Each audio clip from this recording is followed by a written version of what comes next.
Breaking news, supreme court YouTube channel hack అయింది.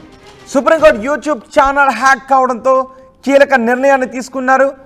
ఆ ఛానల్ని తొలగించాలి అని సుప్రీంకోర్టు నిర్ణయం తీసుకుంది. ప్రస్తుతం సుప్రీంకోర్టు ఛానల్కు 2 లక్షలకు పైగా సబ్స్క్రైబర్లు ఉన్నారు. సుప్రీంకోర్టులో జరిగే ప్రొసీడింగ్స్ అందులో లైవ్ ప్రసారం చేస్తారు. అయితే ఇప్పుడు అది హ్యాక్ గురి కావడంతో ఇప్పుడు ఆ ఛానల్ని తొలగించాలి అని సుప్రీంకోర్టు నిర్ణయం తీసుకుంది. తిరిగి మరో యూట్యూబ్ ఛానల్ను త్వరలోనే ప్రారంభిస్తాము అని సుప్రీంకోర్టు ఒక ప్రకటన విడుదల చేసింది.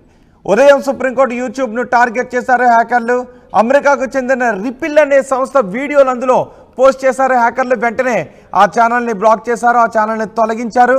త్వరలో మరో ఛానల్ని ప్రారంభిస్తామని సుప్రీంకోర్టు ఒక ప్రకటన విడుదల చేసింది. మా ప్రతినిధి రామకృష్ణ ఉన్నారు పూర్తి సమాచారం అందించడానికి.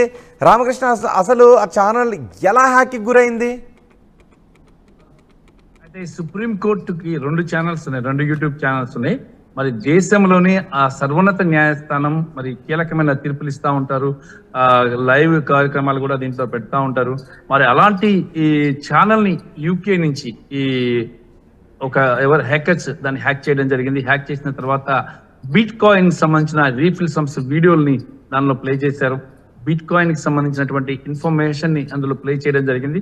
దీంతో ఒక్కసారిగా షాక్ అయినటువంటి సర్వోన్నత న్యాయస్థానం వెంటనే 2 ఛానల్ ని డిలీట్ చేయాలని చెప్పేసి చెప్పింది. ఇమీడియట్ గా ఆ 2 ఛానల్స్ ని కూడా తొలగించేశారు. మరి కొత్త ఛానల్స్ మళ్ళీ స్టార్ట్ చేస్తారు. ఎందుకంటే సర్వోన్నత న్యాయస్థానం ఇచ్చే ఛానల్స్ ని దేశంలో కొన్ని కోట్ల మంది చూస్తూ ఉంటారు. ఇక్కడ వచ్చే తీర్పులకు సంబంధించిన అంశాలే కానీ, అలాగే లైవ్ తీర్పులే కానీ ఇవన్నీ కూడా వస్తూ ఉంటాయి. మరి ఈ 2 యూట్యూబ్ ఛానల్స్ ని హ్యాకర్స్ అమెరికా చెందినటువంటి యూకేకి చెందినటువంటి హ్యాకర్స్ దీన్ని హ్యాక్ చేసి అమెరికాలోని రీఫిల్ సంబంధించిన వీడియోస్, బిట్ కాయిన్ వీడియోస్ అన్ని కూడా ప్లే చేస్తున్నారు. మరి తెలుసుకున్న వెంటనే సర్వోన్నత న్యాయస్థానం రిజిస్టర్ అలాగే చీఫ్ జస్టిస్ కూడా దీనికి సంబంధించి వెంటనే ఛానల్స్ ని స్టాప్ చేయాలని చెప్పేసి కూడా చెప్పారు. వెంటనే ఛానల్ ని స్టాప్ చేయడం జరిగింది. దీని మీద దర్యాప్తు సంస్థలు చేస్తున్నాయి. ఎవరు ఇలా చేశారు అనే దానికి సంబంధించి ఇప్పటికే కేంద్ర హోంశాఖలోని ప్రత్యేక విభాగం దీనికి సంబంధించిన అంశాల మీద దర్యాప్తు చేస్తుంది. మరి విదేశాల నుంచి ఈ హ్యాకింగ్ జరిగింది, యూకే నుంచి ఈ హ్యాకింగ్ జరిగినట్టు కూడా సమాచారం అందుతుంది. మరి దీని నేపథ్యంలోనే సర్వోన్నత న్యాయస్థానం మరి మరో కొత్త ఛానల్స్ ని ఏర్పాటు చేయబోతుంది, యూట్యూబ్ ఛానల్స్ 2 కూడా. మరి ఇలాంటి ఈ గవర్నమెంట్ కి సంబంధించి చూసుకున్నట్లయితే గతంలో కూడా సెంట్రల్ గవర్నమెంట్ కి సంబంధించినటువంటి యూట్యూబ్ ఛానల్స్ కానీ, అలాగే వాళ్ళ సర్వర్స్ లో కూడా హ్యాకర్స్ వచ్చేసేసి చేయడం జరిగింది. మరి ఇటీవల మనం చూసుకున్నట్టుగైతే మైక్రోసాఫ్ట్ కూడా చాలా పెద్ద గందరగోళం జరిగింది. ఇలా ఒక్కొక్కసారి ఇలాంటివి జరుగుతూ ఉంటాయి. జరిగినప్పుడు వాటిని ఇమీడియట్ గా రెక్టిఫై చేస్తూ ఉంటారు.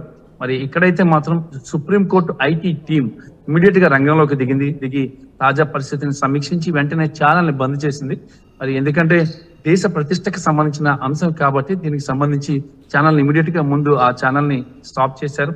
ఆ ఛానల్ ని క్లోజ్ చేసేసి కొత్తగా ఛానల్స్ ని ఏర్పాటు చేస్తారని చెప్పేసి కూడా తెలుస్తుంది. రైట్ రామకృష్ణ, సుప్రీంకోర్టు యూట్యూబ్ ఛానల్ని హ్యాకర్లు హ్యాక్ చేశారు. అందులో వాళ్ళ సంస్థకు సంబంధించిన వీడియోలు పోస్ట్ చేస్తూ ఉండటంతో వెంటనే సుప్రీంకోర్టు రియాక్ట్ అయింది. సుప్రీంకోర్టు ఈ 2 ఛానల్స్ని కూడా క్లోజ్ చేస్తున్నట్టుగా ఒక ప్రకటన విడుదల చేసింది. త్వరలోనే మరో ఛానల్ని ప్రారంభిస్తామని సుప్రీంకోర్టు ఈ ప్రకటనలో విడుదల చేసింది. సుప్రీంకోర్టులో జరిగే ప్రొసీడింగ్స్, ముఖ్యమైన కేసులు, వీటన్నిటిని యూట్యూబ్ ఛానల్లో లైవ్ ఇస్తూ ఉంటారు. తద్వారా న్యాయ ప్రక్రియపై జనాల్లో కొంత అవగాహన, కేసుకు సంబంధించిన విషయాలు ప్రజలకు తెలిసే అవకాశం కూడా ఉంటుంది.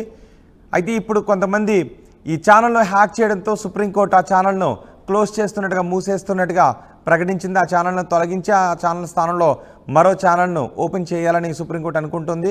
యూట్యూబ్ ఛానల్ను త్వరలోనే తిరిగి ప్రారంభిస్తామని సుప్రీంకోర్టు ఒక ప్రకటన విడుదల చేసింది. అమెరికాకు చెందిన రిపిల్ అనే సంస్థ ఈ హ్యాకింగ్కు పాల్పడి తమ సంస్థకు చెందిన వీడియోలు పోస్ట్ చేస్తున్నారు.